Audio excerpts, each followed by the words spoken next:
It's a Christmas podcast, so we need to be nice here. I've just figured you out a bit better, you know? I've seen the dark side of you. And if I say it, I know you were thinking of it. That Going I through agree. the- That's definitely where we've laughed the most.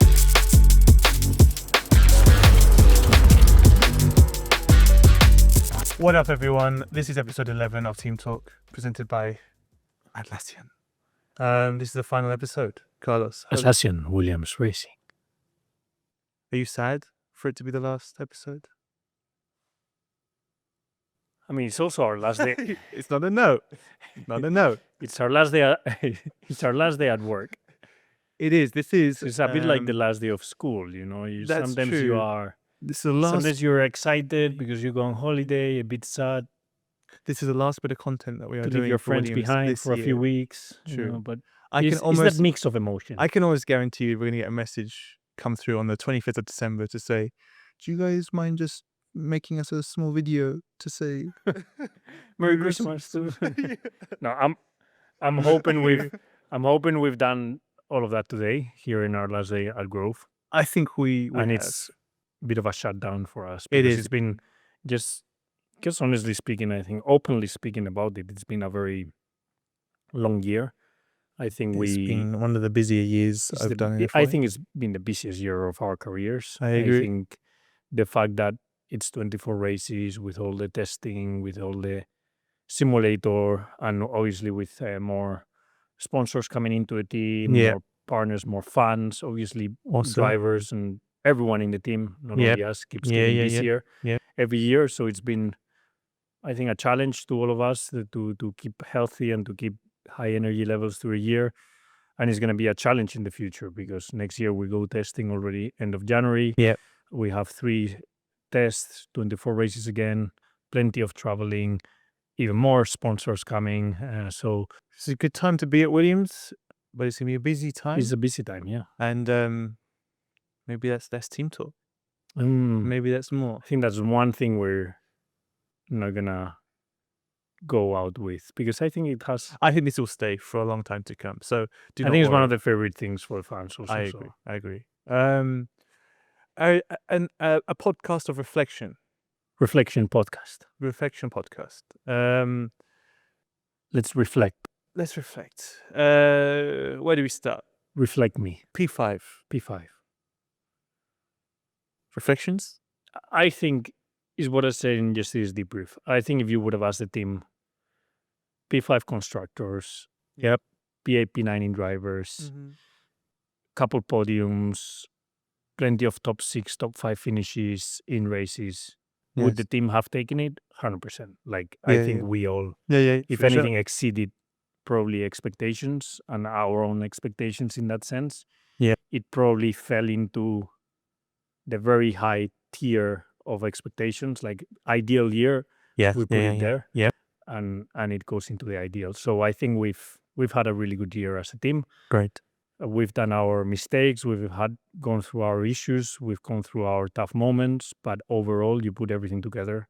Yeah. It's been a very strong year. I think so. I would agree with that. I think in many ways we could have both said there are moments in the year where we wanted more from it, but at the same time, as a whole reflection, we came away as still the most consistent team in the midfield, and we had our moments, enjoyed our racing. It was a fun year. I think generally speaking, we were on that kind of brink of occasionally being able to fight with the top teams. It was nice. It was like, to me, felt almost like a taste of where I want us to go to and where we're going to go to. They gave us a bit how do you say? It's a Christmas dinner, a bit of the turkey and scraps. we go behind like, oh, we're there, almost there, but not quite there yet. You know, and I think it was good because I think again, if you would have asked us at the beginning of the year that if we, in some races, we were gonna be able to fight the Ferraris, the Mercedes, the McLarens, or the Red Bulls Yes. for top 5 finishes like we did, I think again we would have definitely say bring it on, you know, and, Sure. and we're ready for this, and I think agree. that's why it's a good year. Lovely. Drivers' Championship. Mm-hmm. Lando won the championship. Landino. If you didn't know, by the way, Lando won the championship. Is that his name, Landino? Landino, I call him sometimes. Lando, Landino. Thoughts? Thoughts? I think I'm honestly happy for him. I Me too. think he must have had a tough year in up here Yeah. because Yeah, I agree. his year started in a difficult way. Yeah. I think it's one of the first times ever that he was a bit caught a bit by surprise with how competitive Oscar was being by having a championship winning car and having to use it to get your chance. And I remember, I think it was after kind of when he had that touch with Oscar, and Yeah. it was his fault. And I remember seeing him and feeling like he's not happy, or Yeah, sure. he must be not in a great place. But it just shows this is not how it starts; it's how it ends. And I think he overcome those difficulties quite nicely, and he had a really solid second half of the season to Yeah. finish the job. Because in the end, the car Yeah. was there to finish the Yeah, job, yeah, and for sure. and he just maximized it. So fair No, I play. agree. I think it was a really impressive year for him, just in terms of like, I think that people don't understand mentally he's also strong to kind of how he came back into the mid part of the season, and then there were a lot of things that didn't go their way.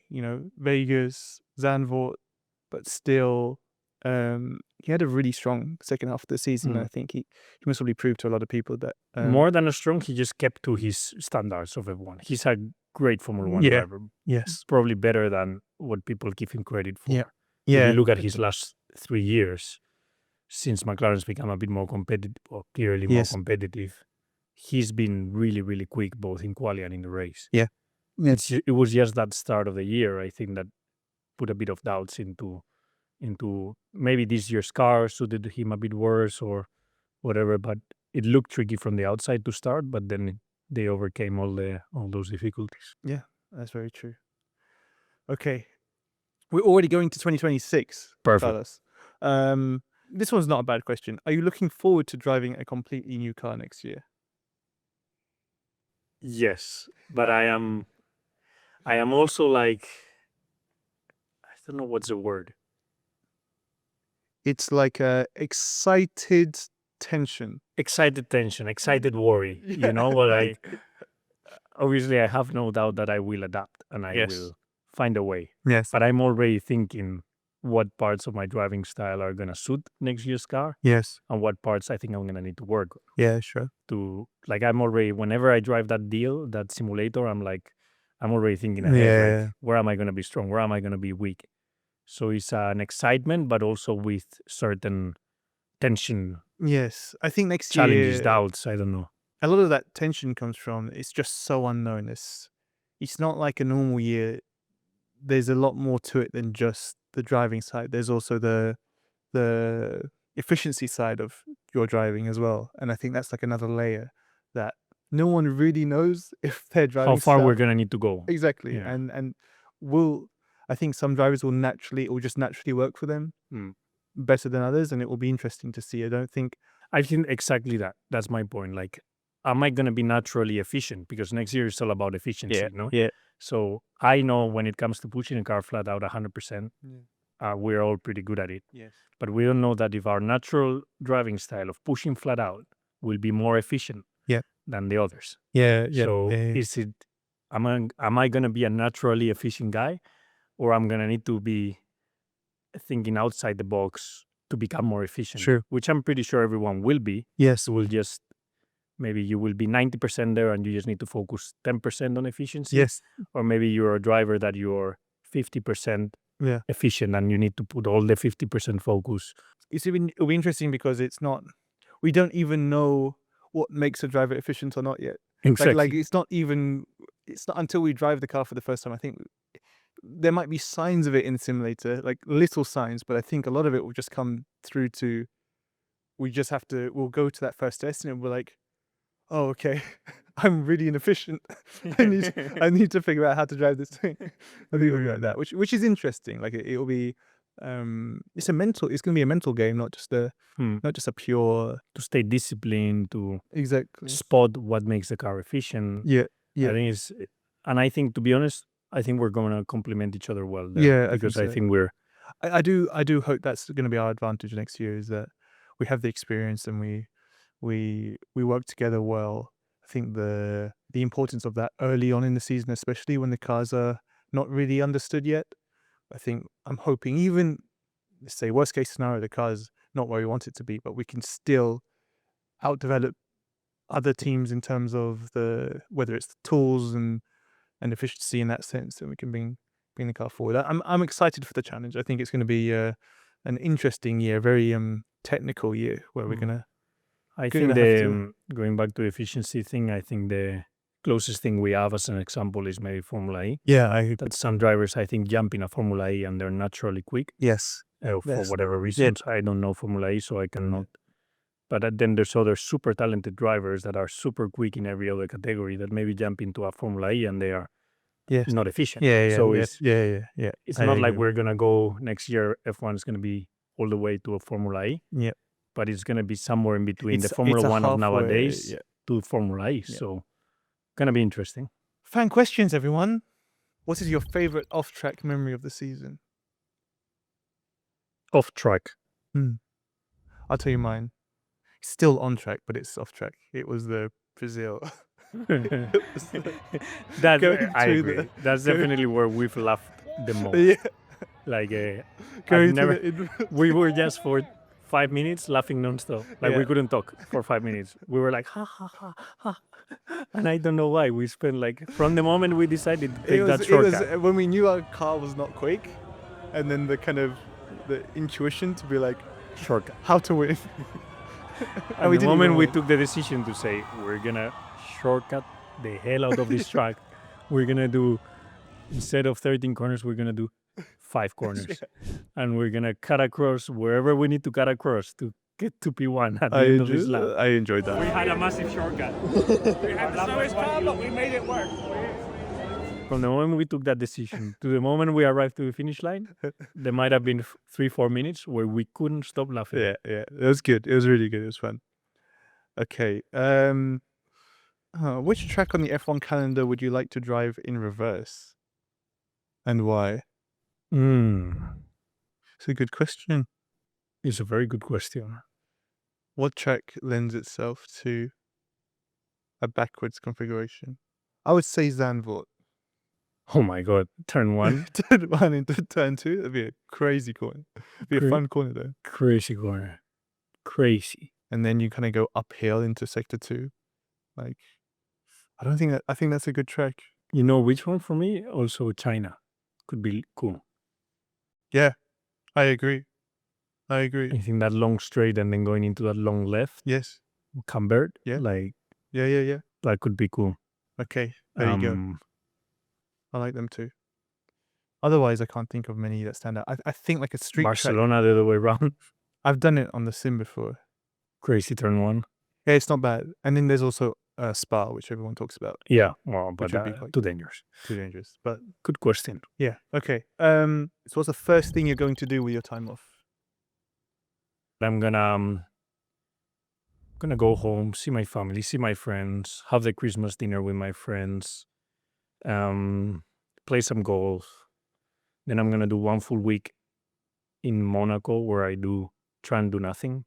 That's nice. Like, that's just after Christmas? That's before Christmas. Just before Christmas. And that week at home of doing nothing, I think, is what recharges me. Yes. You know, like no obligations. Yeah. No responsibilities. No. Yeah. You know, I always set an alarm, but yes, maybe just no alarm or I no agree. timetables. Yeah. Just 1 week of doing nothing. Yeah. And see what the body wants me to do. Yes. You know, let the body decide.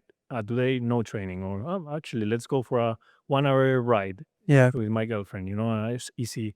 Or that's nice. You know, like do nothing. Yeah. And then after that, Christmas at home.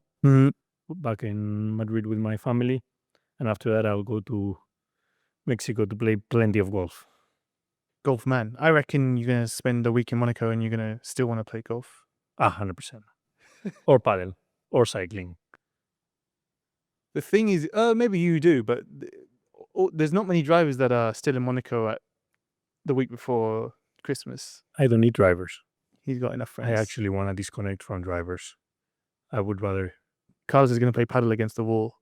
No, I have other Like- friends that like- are not drivers. Have you seen that scene from Forrest Gump where Yeah. he's just Non-stop. okay. What am I gonna do? I'm gonna go to Thailand. I'm gonna chill out for a little bit. That mentality of doing nothing, no? Yes. I can stay still, but only for like a couple of days, and Same. then I'm kind of a little bit itchy. So, honestly, our season is gonna start so quickly. Like I think maybe you will understand this, but pretty much from we have what is it, less than 50 days now before we get in the car. Let me give you exact numbers, okay? So less than 50 days. Normally that's around 80 days, 90 days. So just for people to realize, okay? Now With we're going the- straight into Christmas.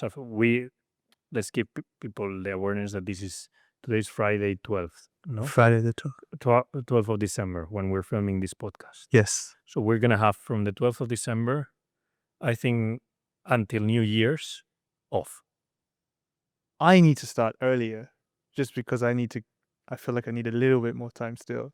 Like I don't have enough time. So I'm going to go. Why you don't have enough time? Let's break that. Like our first day of work is the 12th of January that's being back here. 12th of January Yes. of 2025, Yes. But still doing some simulator work. which only gives us 1 month to go on holidays and get fit again. Yeah. So You basically have 4 weeks. we have 4 weeks to go on holidays, but also to get fit again. Yes. Because once we start on the 12th of December, it's almost like factory simulator traveling. Yeah. So you don't do big steps of fitness and recovery. Exactly. there. I think most people must realize 3 weeks isn't enough time really to get your fitness back to the start of the season. So it's going to be, it's basically there's just not enough time. So the mix of all the factory work that we're doing, fortunately we have a really good gym here in Grove, so we can use that when we're doing our simulator days and things like that. But it's the efficiency of our training and our January-February period is the most intense that we've ever done. I think we've just, as you said at the beginning of the podcast, we've just come from our busiest year in Formula One, going into our busiest year of Formula One. So it's going to be Energy management is going to be energy management is going to be key. I think both on track and off the track. exactly. I think one thing I've learned this year is that I could have done a better job at that. Oh, reflection time. In Alex. reflection. What's your the year. reflection about that then? Reflection of the years. Really happy with my year in general. I think happy with my performance in general. Feels like just one of them seasons. There's ebbs and flows in all of it, and I wish it ended better than it did. But at the same time, I can see the areas where I could have improved, or things just didn't go my way, or things just. It takes not much, especially in Formula One, for things to not look or be as good as they could be. I think Especially on that tight midfield. especially in the tight midfield. Like a good example is Abu Dhabi. Like I think a 10th was 7 or 8 cars, and it just, you fall the wrong side of it, you go from hero to zero pretty quickly. And I think that's how this year unfolded. It got really busy very quickly towards the end of the year, and so we just need to kind of figure out how to think on my side. I'm gonna plan my year, maybe make myself a little bit busier at the beginning of the year, and then to try and be less busy at the try end. to be less busy at the end of the year, and just try to travel less. Because if the year catches up on you, the year catches up to us really quickly, and I think the travel, the nutrition, the sleep, all of it catches up to you at the end of the year. You have to be quite disciplined in everything. So that's the bit that I'm gonna. That's the thing. My New Year's resolution, or not that, my goals for next year will be that. That's the thing. The problem is we cannot measure it on lap time. No, No, like we don't know how much time say we that lose. nutrition, sleep, catching up at the end of the year, how much slower it makes you. Because if we cannot measure it, or we cannot. It's one of them weird things. Like you see it in golf, in football. You see athletes having their dips and their waves Through the season, through the yeah. season. It's more obvious. It's more raw because I think it's just man and woman and the sport that they do. There's no parameters around it. Whereas in racing, there's so much that goes on. It gets quite grey. What's car? What does the track suit the driver? Does it the car that suits the driver? Or the car. Or exactly, there's too many unknowns, too many Reliability. reliability. But it's an interesting one. Mm. It is interesting. Like I don't think it's must be factored in that well. Okay, these questions are ridiculous. Okay, if Santa gave you a reindeer, what would you name it? Rudolph, the red-nosed reindeer. You cannot call your deer the same as Rudolph. That's like you're impersonating the OG. Rudolph was one of my favorite films. Yeah, but maybe you need to. Was Rudolph called Rudolph on Spanish? Yeah. You need to think I went to the English school, so every Christmas they would put Oh, really? this Rudolph, the red-nosed reindeer, had a What very would be a shiny Spanish nose. way to say Rudolph? Rudolph. Okay. Or maybe Carlos is Reindeers maybe- called Rudolph. maybe the Spanish name is Rodolfo. Rodolfo. Okay, good. That's your one. Say it. Spanish. Rodolfo. Yeah. Okay. Or say now Rudolph. Rudolph. I cannot roll my R's. Rr. Rudolph. And but Rudolph. I wouldn't know what to call mine. I'm gonna call it Bambi. Talking about Bambi, original names. Bambi with horns. I thought my name was not original. You just went even less original. I'll call it. Yeah, that'll do. What is this? If you were a cheese, which cheese would you be and why? I would be brie You like a brie? or camembert Like a camembert? or reblochon. What Or is no, that? raclette cheese. Raclette. I love a raclette. Is that the name of the cheese? Or is that just the melted cheese is called a raclette? I don't know. I just know I like soft cheeses. I don't like a Roquefort. If I was a cheese, I would be a cheese string because they're quite tall and skinny. do you know the one I'm talking about? Yeah. Okay, let me find one more. What is the strangest thing you've learned about each other in your time as teammates? Strange is a weird word. It's not strange. I've just figured you out a bit better, you know? Like before I didn't know you, now I know you very well. Oh, And God, I don't know if that's so I've good seen to the remember. dark side of you There you that go. before I didn't know you had. I'm an incognito savage. But that's Alex. That's the funniest thing. He looks such a good guy. Look at him. Look at him. He's I'm, such a good guy. But then I'm honest to who I am, he's and I'm a savage. So sorry. I'm a bit like this guy. Everyone thinks he's so good and so polite and such a nice guy. But the team know and then that. The he's team know that. I'm not even that bad. Give them an example. A PG example. Can you give them a PG example? I cannot because it's so dark and it's It's not even that it's so savage that you would get cancelled. And it's a Christmas podcast, so we need to be nice here. Okay. But you know what I mean. I know what you mean. Okay, know what now you mean. what has surprised Strangest you thing about you. about me? I don't think you're strange. You're not a strange person. Like there's nothing strange. Am I weird? No, you're not weird. Nothing strikes me as weird. I'm trying to think, is there anything awkward or weird or anything about my sense of humor? Anything sense about of my humor? anything about my? I think you're similar humor to me. You just don't say it. Like I say it to you. I keep it here, You no? keep it here. And I laugh to myself. Yeah. I'm like, Yes. And if I say it, I know you are thinking of it. That's what. And then like, I have to tee you up and like get you to go the extra step because else you won't go there. okay, fair. I admit So that. he's more of a closet cancelable guy, whereas I'm more of like a. I'm like just cancelable. Yeah, but then you fake it really well on camera to look like a good guy, you know. So it's. I think you're more closeted than me, even. I think okay. Let's say it this way: there's most probably more deleted content of me than you. Today I've been. But you're not an angel yourself. There's most probably what would be a good statistic is to get how many minutes or hours Of Team Talk. of team talk have you deleted from me, and how many have you deleted from Carlos? That would And be then at the end of our time together in Williams, reveal it to the public. Yeah. That would be a good thing. You know what they could show then? Yeah. When suddenly I go, delete that. Yes. Just delete that. Yeah. Delete that. Exactly. And then your team like, and you'll be like, delete that. That's basically what you're gonna get. Okay, last question. The Atlassian teamwork question. Welcome to the Atlassian teamwork question. Atlassian teamwork topic of the day.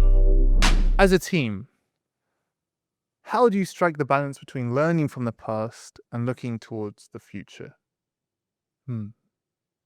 Philosophical. I think I like how you talk about bounce back ability. I'd say it about learning from mistakes. In many ways, I think as a team we do a very good job of kind of looking in the past and reflecting on them, and then creating processes to mitigate or improve in them areas. And it doesn't always work. We sometimes make repeat mistakes as it happens, especially when you think about reliability or things like that within the team. But I think it's the attitude towards these things that is the most important. So the lack of ego and the openness to learn And admit a mistake. and admit mistakes is a culture that we all thrive for, and I think at this team we have it. I think we do have that culture, which is partly why we have the success that we're having, I think. I agree. I think on reflection, as you said, bounce back ability or the capability to bounce back after a difficult moment is something that a team needs to have. Yeah. And I think this team has had it this year. And looking at the past, I think this team has it intrinsic to I think to the character and the behavior of the way the team operates. I think that is because you cannot move on until you find the problem, no, and the cause. And I think this team has to stay really disciplined in that, to always try and find the cause of the problem, the cause of the mistake, put the hand up those who were part of that mistake or part of that problem, because if there's a good, healthy team culture, you will never be fearful of losing your job, or Yes. you will never feel scared of being finger pointed at you. Yeah. You know, if there's a good team culture, you can be the first one saying, I've not done a good enough job, and this is because I've not done this correctly. Yeah, it's a good And point. that's, I think, what the team needs to have to then the next race have the ability to bounce back, because it's like it puts you in a good mood after you do it, no? And, For sure. And you immediately feel better after it, and you've taken conclusions and you can move on. There we go. Easy as pie. Well, don't forget to like and subscribe. That's your favorite part. We're on Spotify. So go follow us on Spotify. Enjoy your holidays. Enjoy Christmas if you No, celebrate listen Christmas. to us during holidays and Christmas, I think. We have very soothing voices. I don't like my voice. Me neither. I hear my voice and I'm like, oh, Gives you the ick. turn it off. Yeah. Like my mum loves watching like, just random stuff. And I can hear it on her phone if I'm next to her. You hear And I'm yourself. like, oh, turn it off. Yeah, I hate it. But anyway, enjoy, guys. We'll see you next year. We'll see you, I'm sure, pretty early. I'm sure they're going to get us doing this podcast. I reckon the 12th of January. 12th of January, we're back, We'll see you baby. then. Enjoy. And we'll see you then. See you guys.